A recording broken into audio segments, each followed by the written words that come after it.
Հայոց լեռնաշխարհից եւ Արմնյուզի տաղավարից Սերգեյ Սարգսյանը, Նարեկ Մարգարյանը եւ մի ամբողջ ժողովուրդ քաղաքական երկուծանքի միակ հեռուստաշոու Arm Comedy Բարև ձեզ, դուք դիտում եք առաջին ռազմահայրենասիրականն է, որը այսօր այստեղ ձեզ համար, մենք դուք նրանք հենց հիմա։ Այո, երկար դադարից հետո Arm Comedy-ն կրկին կներկայացնի երբ, որտեղ, ում, հենց հիմա, այստեղ բոլորս միասին։ Այդ ամենին եւ մի քանի լրացուցիչ բան մեկ ծրագրի մեջ, Arm Comedy։ Այո, դիտեք Arm Comedy-ն եւ ստացեք այս անվճար գրիչը։ Այս թողարկմանը դիտեք։ Ազգային ժողովը քննարկում է ալկոհոլային օրենսդրությունը։ Թաղծոց ստատուսների նոր հավաքածու։ Ֆեյքերի համար կարող են ստեղծվել ֆեյքային օֆշորներ։ Ղրիմամետ ցույց Մոսկվայում։ Ով է ամենասեքսուալ տղամարդը քաղաքական դաշտում։ Ազգային ժողովը այսօրին քննարկում է հեռուստատեսությանը եւ ռադիոյին վերաբերող մի հուզիչ նախագիծ։ Ընդդիմությունը առաջարկել է փոփոխել օրենքը եւ թույլ տալ ուշ ժամերին գովազդել թունդ ալկոհոլ։ Թե իշխանությունը։ Հա, երևի իշխանությունն է առաջարկում այդ խմելու պահը։ Իսկ ո՞րն է պատճառը։ Շուրջ 1 միլիարդ դրամ, որ կարող է նախատեսված լինել տվյալ ընկերությունների կողմից որպես գովազդային շուկային ուղղված միջոցներ, պարզապես Հայաստանի Հանրապետություն չեն մտնում։ Միլիարդ, ու ով գիտի այդ փողը վրացիներին ա գնում, չէ։ Տենց չեղավ, բերեք մեր շուկա, մենք վատ կծախսենք այդ փողերը։ Մինչդեռ այդ միջոցները կարող էին ուղղվել մեր ուրեմն հեռուստատեսություններին, բարձրացնել նրանց ֆինանսական ինքնաբավությունը, ինչպես նաև նպաստելու խոշոր հաշվով նրանց ֆինանսական կայունությանը, հետևաբար նաև ուրեմն հեռուստատեսային բովանդակության որակի բարձրացմանը։ Համել այդ խմիչքը միայն ուշ երեկոյան կարող են գովազդել։ Մենք գիշերը 11:30 ենք, չէ՞, թեր գնում։ Սկսում ես հասկանալ ոնց որ։ Ինչ կպնել է կպնում, մի հիանալի օրինագից։ Աչքից շուտով նոր սվիտեր կարողանամ առնել։ Իսկ ուրիշ իմաստ ունի այս օրենքը։ Որևէ այլ նպատակադրում կամ որևէ այլ իմաստ օրենքի նախաձեռնությունը չի հետապնդում, ինչքան էլ մենք փորձենք այդպիսիք տեսնել, մտածել, ներկայացնել եւ այլն։ Շնորհակալություն։ Այդ մեկը պետք չէ, սովորաբար երբ ասում են ուրիշ իմաստ չկա, մարդիկ միանգամից սկսում են ուրիշ իմաստներ փնտրել։ Բացի այլ իմաստներից ընդդիմությունը միանգամից առաջ քաշեց ամենազզվելի գովազդային թերությունները։ Հեռուստատեսության մեթոդը գովազդի ժամանակ գովազդի ձայնը բարձրացնելու հակացուցված է առողջապահական առումով։ Երբ դու, ասենք, պայմանական 10 դեցիբալի վրա նայում ես ինչ-որ հաղորդում, հետո դառնում է հաղորդում միանգամից 20 դեցիբալ, դա մարդու մեջ ստրես է առաջացնում։ +1 պարոն Մանուկյան, 1000 լայք։ Մանավանդ, երբ ինչ-որ քո խաղաղ առօրյան, ինչ-որ աննասուն ձայնով, ինչ-որ լոտոյի գովազդ է ծակում, դա ուղղակի ստիպում է գնաս ու ալկոհոլ խմես, որ մի քիչ դա մոռանաս։ Դա մեկ էլ բովանդակություն է իհարկե։ Եվ անգրագիտության մասը, դուք կանացի Վարշավիրանոց, տղամարդու կաշվից կոշիկ, կրկնում եմ, տղամարդու կաշվից կոշիկ են գովազդում։ Հա, մարդկա հենց տենց կոշիկ ա ուզում առնել։ Հա, չափահաս ֆինլանդացու մեջքի ամենանուրբ մասերից պատրաստված կոշիկ, միայն մեր կոշիկի սրահում։ Մի գրեք մեր համարները, պարզապես հիշեք դրանք, 103 հոգեբանական ծառայություն։ Իսկ քննադատությունից բացի արժեում եղավ նաև, ոնց ասեմ, սյուր պահեր եղան։ ՀԿ-ից Նաիրա Կարապետյանի ելույթը սկսվեց իմպրովիզացիայով։ Անկեղծ ասած ես այլ տեքստ էի մտածել առավոտյան, որ կներկայացնեմ ձեր ուշադրությանը, ի պաշտպանություն մեր օրենսդրական նախաձեռնության, սակայն հասկանում եմ, որ դատարկ բառակապակցությունները պետք է դնենք մի կողմ։ Այսինքն պատրաստվել եք մի քանի րոպե դատարկ անբովանդակ ինչ-որ տեքստ ասել։ Ու վերջի պահին որոշեցիք, հալավ է, ճիշտը դատարկ բառակապակցությունները մի կողմ դնելն է։ Ու ինչ որոշեցիք փոխարեն ասել։ Դատարկ բառակապակցությունները պետք է դնենք մի կողմ եւ անցնենք բովանդակալից բառակապակցությունների երևի թե պարզաբանմանը։ Բրավո։ Հայեր։ Բովանդակային, այո։ Կցանկանայի հիշեցնել, որ հայ ազգը եւ հայ ժողովուրդը քաղաքակրթության բոլոր ժամանակաշրջաններում եղել է միակ ժողովուրդը եւ միակ պետությունը, որտեղ երբևիցե չեն գործել սթափարաններ։ Այս իսկական փաստարկա։ Առաջին ռազմայնասերականը ողջունում ասենց բովանդակային ելույթները։ Բոլորիս մտահոգում էր մեկ հարց. ինչու մեր հեռուստատեսություններում բացակայում են որակյալ, կրթական, մանկապատանեկան, ռազմահայրենասիրական, դաստիարակչական հաղորդումները։ Այս արդեն չեղավ։ Լավ, էլի ասենք եթե դուք չեք նայում ռազմայնասիրական հաղորդումներ, դա դեռ չի նշանակում, որ նրանք չկան։ Մեզ գիտեք ինչպես է նայում մատաղ սերունդը։ Տարեցի եւ մնցրա գիտես որտեղ քո տուտուզը։ Լավ, գուցե այս մեկը այդքան ռազմայնասիրական պահ չէր։ Բայց մյուս բոլոր պահերը մատաղ սերունդը դարձնում են սարսափելի ռազմայնասեր։ Թե ուզում եք ժողովրդին հարցնենք, ժողովուրդ ջան, որն է քո ամենասիրած ռազմայնասիրական հաղորդումը։ Վայ, տղեկ ջան, էդ էլ ինչի հարց է։ Ես քո ցավն էլ տանեմ։ Լավ, իսկ մեկ վերադառնանք։ Վայ, մի րոպե հələ։ Հա, Ժող ջան։ Չհասկացա այդ մի հարցի համար եք ինձ բերես տեղ հասցրել։ Հասցնելը որն է, դու քո համար քո լեռնաշխարհում ես։ Հա, բայց ձեր ամեն հրավիրելուց սա գործեր ես թողում գալի տեղավորվում եմ այս պատուանի մեջ երկու հատ նորմալ հարց տվեք պատասխանել։ Հա, լավ, բանը։ Նիմֆոմանուին նայեցիր, արդեն on-line կա։ Հա, լսի, նայեցի, ուրեմն Եղավ, դե այսքան այս թեմայից։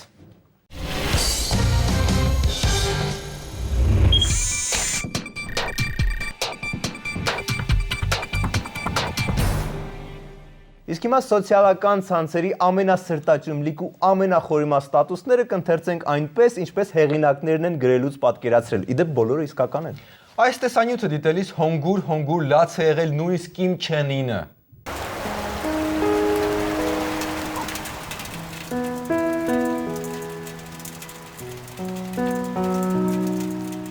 Երբեմն մարդիկ դադարում են քեզ հետ շփվել ոչ թե որովհետև դու վատն ես, այլ որովհետև դու լավագույնն ես։ Լավ է դնել վերջակետ, քան անverջ բազմակետ։ Մի օր սերը հարցնում է մահին. ինչու են մարդիկ ինձ այդքան սիրում, իսկ քեզ ատում։ Որովհետև դու մի մեծ սուտ ես, իսկ ես իրականություն։ Երջանկությունը նման է թիթեռի, որքան փորձում ես, որ սալ այդքան նափախչում է, բայց հենց ուշադրություն շեղում ես մեկ այլ բանի, նա գալիս եւ զգուշորեն նստում է ուսիդ։ Ոչինչ այդքան չի գեղեցկացնում աչքերը, որքան տխրությունը։ Սիրում եմ քեզ, հասկանում ես, սիրում եմ քեզ։ Դե ապացուցի, Ինչպես։ գորա, որ սաղ աշխարհը լսի դրա մասին։ Սիրում եմ քեզ, Իսկ ինչու շշնջացիր ականջիս։ որովհետև ինձ համար ամբողջ աշխարհը դու ես։ Ուզում եմ վերադարձնել այն ժամանակները, երբ տխրությանս միակ պատճառը կարող էր լինել այն, որ կինդերի միջից գտած խաղալիքը արդեն ունեի։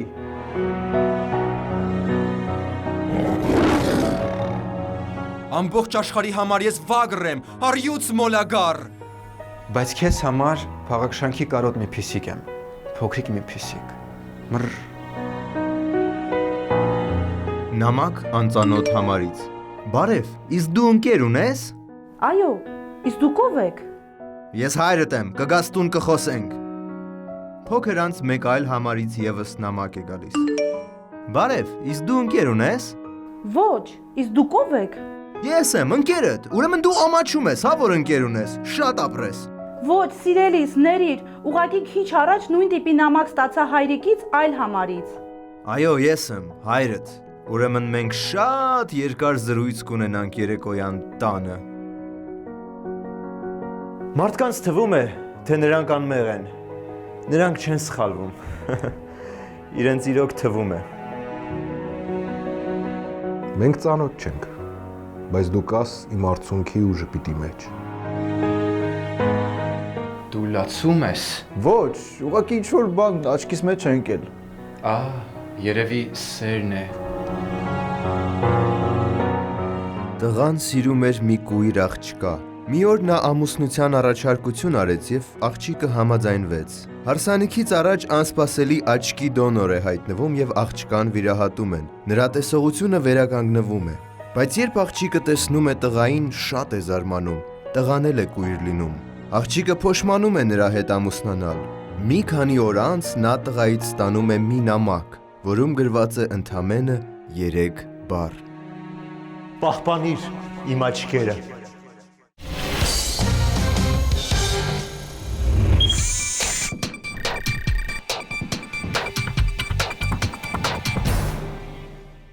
Շարունակվում են քննարկումները ֆեյքերի մասին նոր օրինագծի շուրջ։ Մի խումբ պատգամավորներ ջանք ու եռանդ չեն խնայել, մշակել են այս նոր օրինագիծը հենց ձեզ համար, որովհետև նման օրենք չկար, բայց կար սուր պահանջ։ Որևէ մեկը կարծես թե չգիտեր, որ ինքը պատասխանատվություն կրում է ոչ հայտնի աղբյուրից տեղեկությունը վերարտադրելու համար։ Դա այսօր գործող օրենքն է, դա այսօր արկա կարգավորում է եւ դա գործում է շուրջ 6 տարի։ Այսինքն ձեր մշակած նոր օրենքը իրականում արդեն վաղուց մշակած էր, գործում էր։ Մի հատ էլ կհիշեցնեք ինչի ենք սա ընդունում։ Ընդհանրապես մեկ հասկացություն է սահմանված, ինչ է նշանակում ոչ հայտնի աղբյուր։ Ինչ է նշանակում ոչ հայտնի աղբյուր, Գուցե աղբյուր, որը հայտնի չէ։ Լավ, իսկ կարող է սա արվում է, որովհետև պատգամավորները դեմ են, որ իրենց մասին վատ բաներ գրվեն ինտերնետում։ Այդ ում մասին է խոսքը գնում։ Այսինքն բոլորի մասին գրվել է։ Ավելին ասեմ, մյուս հանգամանքը ակնհայտ է, որ պատգամավորները, լինելով բարձրաստիճան պաշտոնատար անձինք, նրանք ավելի թույլ պաշտպանվածություն ունեն որպես հանրային անձ, քան ցանկացած այլ մարդ։ Այո, այդ ընդհանրապես առաջին հայացքից է թվում, թե անձեռնմխելի պատգամավորները լավ պաշտպանված են։ Այդ զուտ այդ անձեռնմխելի բառի հնչողությունն է տենց անպագորգոր։ Իրականում տակը բան չկա։ Ու ընտրվելուց առաջ պատգամավորները բացարձակ չգիտեին, որ եթե ընտրվեն, իրենց կարող է քննադատեն, հայհոյեն, ինտերնետ մեմեր սարքեն։ Իսկ ձևեր կան այդ օրենքը շրջանցելու։ Ես ինադի եմ ընկնում ձեր հետ, որոշում եմ, որ ձեզ վիրավորելու եմ։ Գնում եմ պայմանավորվում եմ Տանզանիայում գտնվող մի հատ հովիվի հետ, ասում եմ ախպեր ջան, արի քո անունով մի հատ Facebook-յան էջ ենք բացում, ու ինչքան վիրավորանք կա ուղարկում եմ ամենավերջի վիրավորանքները, ու ոչ սուր խոսք, այլ հենց վիրավորանք եմ մեծ գրում։ Փաստորեն այս օրենսդրական նախաձեռնությամբ դրդում եք, որ ինչ որ ֆեյքային օֆշորներ ստեղծվի Հայաստանից դուրս։ Հոп, երկու բան, հա, նախ պետք չի իրանց մտքեր տալ, Արամ ջան, ես չեմ զարմանա, որ արդեն այսօր տանզանիացի հովիվը ստանա նամակ մեր կուսակցություններից։ Իսկ սովորաբար հակառակն է լինում, մենք ենք ստանում նամակներ Տանզանիայի գործարարներից, որտեղ խնդրում են 500 միլիոնը նստացնել մեր հաշվին բան։ Երկրորդն էլ ֆեյքային օֆշոր հասկացությունը արդեն կա, ասում են Կիպրոսում ինչ որ մեկը ֆեյք անուններով ընկերություններ բացել։ Կա մարդ, որ դեմ է այս օրինագծին։ Բոլորովին դեմ չեմ ֆեյքերին, քանի որ հասկանում եմ, որ մարդիկ ինչ-որ ձևով պետք է լիցքաթափվեն, ազատվեն թույնից եւ չարությունից, իսկ ուրիշ ինչպես անեն դա, եթե ողջ կեղծ պրոֆիլների եւ կեղծ անունների տակ թաքնված։ Փաստորեն հայկական Facebook-ի ֆեյքերը նաև առողջական ֆունկցիաներ ունեն։ Բա իհարկե, մտար կեղծ պրոֆիլով YouTube, գրեցիր մի քանի քֆուր ինչ-որ մեկի ասցեին, ու արդեն ոնց որ օրվա ստրեսը դագին պակասեց։ Մի քանի էլ Photoshop եթե արեցիր այդ մարդուն, արդեն սեքսուալ էներգիայի սուբլիմացիա մոտը տեղավ։ Վերջում սոցիալական կայքերից մեկ մեջբերում, որը կիսում եմ ամբողջովին։ Մարդուն վիրավորելու կամ վարկաբեկելու համար բոլորովին պարտադիր չէ ֆեյք լինել կամ հանդես գալ ֆեյք պրոֆիլով։ Ընդհանրապես ֆեյք լինելու համար ֆեյք լինել էլ պարտադիր չի։ Բավական է խոսքերով լինել ինքդ քո երազած տղեն, իսկ գործով ոչ մի բան չանել։ Ինչպես օրինակ Facebook օգտատեր Բաբկենը, ողջույն Բաբկեն։ Ողջույն տղաներ։ Բաբկեն, դու հաճախ Facebook-ում տեղադրում ես ցիտատներ Պաուլո Կոելյոից։ Կարելի է ենթադրել, որ նա քո սիրած հեղինակն է ու բոլոր գրքերը կարդացել ես։ Հա, շատ եմ սիրում Կոելյո ու իր բանն եմ կարդացել։ Ալխիկը, չնայած կարդացել որն է առաջի 10-20 էջը, էլի։ Բաբկեն, դու հաճախ Ջորջ Բենսոն ես շիրանում Facebook-ում, կարելի է ենթադրել, որ ջազի մոլի սիրահար ես։ Արա դե սևերը շատ լավ են նվագում ու ես կհարգեմ այն մարդուն, ով որ իր պատին տենց բան դներ, մեկը Ալեգրովա եմ սիրում, դե որտեվ հայ է, էլի։ Պարզա Բաբկեն, դու նաև շեր ես արել կենսաթոշակայինի դեմ ցույցի օրն ու վայրը, գնալու ես։ Գնալու, շեր եմ արել, մի հատ է գնամ։ Շնորհակալություն, մեզ հետ էր ոչ ֆեյք օգտատեր Բաբկենը։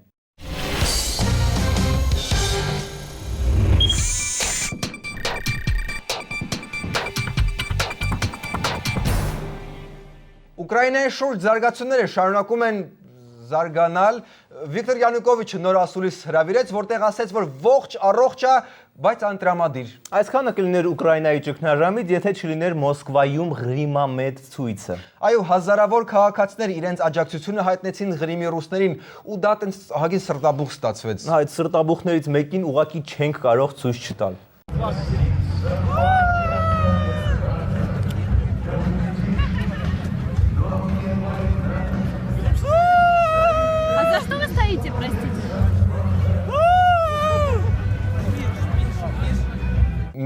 Миша, նկարում են լրջացի։ Եվ ո՞րն է ձեր ցույցին մասնակցելու ուղերձը։ Вы можете объяснить, зачем вы здесь находитесь на данный момент? Мы за Крым! А мы здесь находимся, мы за Крым, да. Крым! Да, Крым впереди! Да, Крым! Այսինքն ճիշտ եմ հասկանում, որ Ղրիմի հետ է կապված ուղերձը։ Այո, Ղրիմի աջակցության երիտասարդական նախաձեռնությունն է երևի։ Ավելի մանրամասն, եթե կարելի է։ Ну, Крым это территория Украины на данный Да, мы, да, здравствует Крым! А вы понимаете, за что вы здесь находитесь? За что?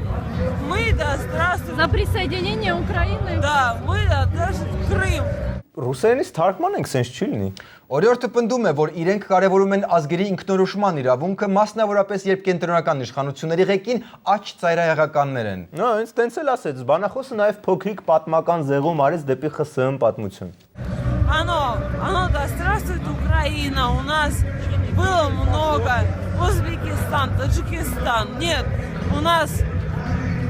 да здравствует Крым! Եվ կրկին ուղերձը ավելի հասանելի դարձնելու համար հրապարակախոսը շեշտեց կեցե Ղրիմը։ Հարցազրույցը ավարտվեց ուրախ նոտաներով։ Крым!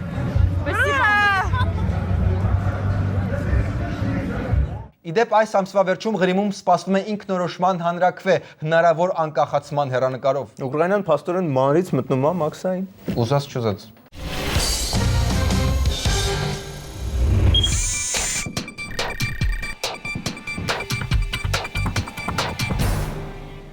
Այսօր կանայք անկեղծացել են մհերի հետ եւ ասել, թե ով է իրենց համար ամենագրավիչ քաղաքական գործիչը։ Իսկ քեզ համար ով անարեք։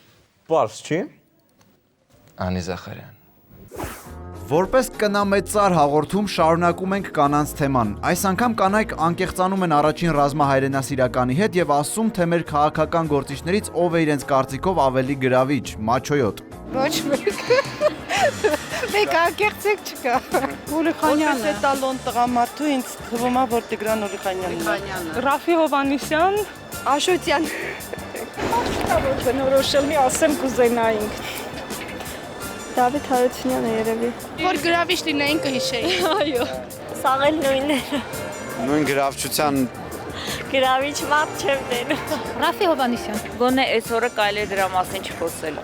Խոսել գեղեցկությունից, կանանց մասին, ուշադրությունից, սիրուց, բայց ոչ քաղաքական գործունեությունից կամ քաղաքական գործիչներից։ Բարգավաճ Հայաստան, Տիգրան Ուլիխանյան։ Երևի Գալիկ Ծառուկյան, չգիտեմ։ Ես պարոն Զադոյանին էի շատ սիրում։ Արշակ Սադոյանն է։ Արշակ Սադոյանին, այո։ Քաղաքական գործիչներից որպես գեղեցիկ տղամարդ, ոնց հասկացա։ Չգիտեմ։ Լավ, իրոք չխանգարենք փողոցում զբոսնող հայ աղջիկներին ու այս թեմայի շուրջ զրուցենք կին քաղաքական գործիչների հետ։ Իրենցից լավ ոչ ոք չի իմանա մեր հարցի պատասխանը։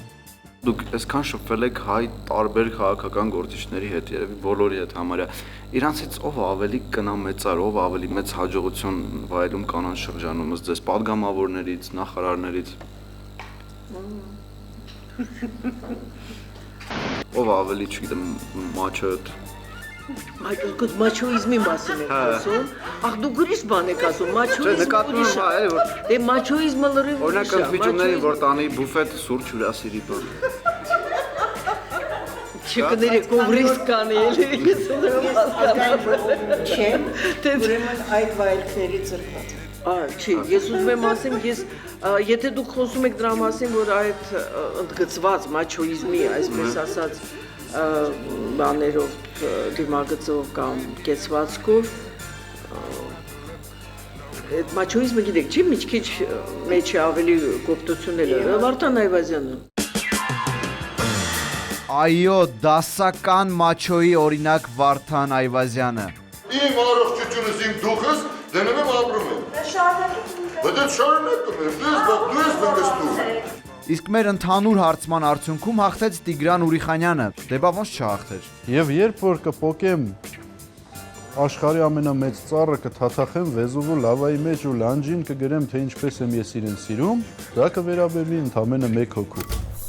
Հայաստանում ստեղծում է քննչական միասնական կոմիտե։ Այդ ինչ է, ինչ որ նոր բան է։ Կոնկրետ ոչ մեկ չգիտի ինչա, բայց միավորում է ոստիկանության, պաշտպանության նախարարության, հարկայինի, հատուկ քննչական ծառայության ու ազգային անվտանգության քննչական մարմինները։ Ազգային անվտանգության ծառայության պետական եկամուտների կոմիտեի քննչական մարմինները եւ հատուկ քննչական ծառայությունը միավորել չհաջողվեց։ Okay, համարյա միասնական քննչական մարմին է ստեղծվում։ Չէ, 5-ից 2-ը համարյա չի դեռ։ Լավ, ինչ որ չափով միասնական քննչական մարմին է ստեղծվում։ Ով է դեմ։ ազգային ժողովը ոչ թե օրենսդիր իրավական հարց է լուծում, այլ ստանձնել է աշխատանքի Աղվան Հովսեփյանին աշխատանքի տեղավորման գործակալի կարգավիճակը։ Լավ, ինչ գործակալը առաջին ամսվա աշխատավարձի կեսը պահում է իրան, այս դեպքում դժվար տենց բան անեն։ Բոլորս գիտենք գործակալի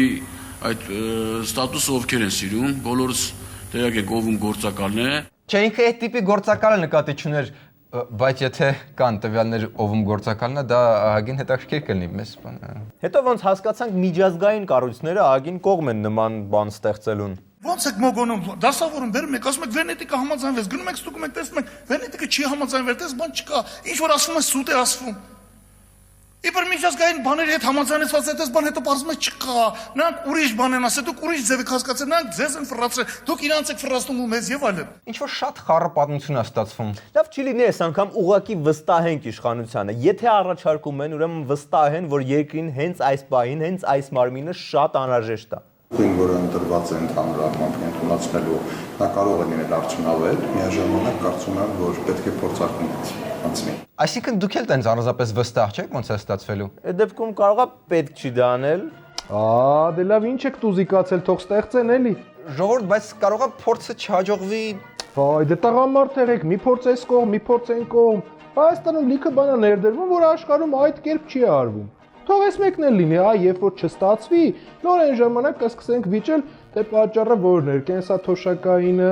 վեքերի մասին օրենքը, կարմիր գծերը։ Իսկ աղա հակառակը, այս նոր օրենքի շնորհիվ տնտեսական բում լինի, ասենք այդ ֆեյքերի օրենքի շնորհիվ։ Չէ, ֆեյքերի օրենքի շնորհիվ տնտեսական բումը արդեն եղել է Տանզանիայում, դեռ հովիվներից ամեն մեկին մի հատ iPad են բաժանել ու գրանցել են Facebook-ում։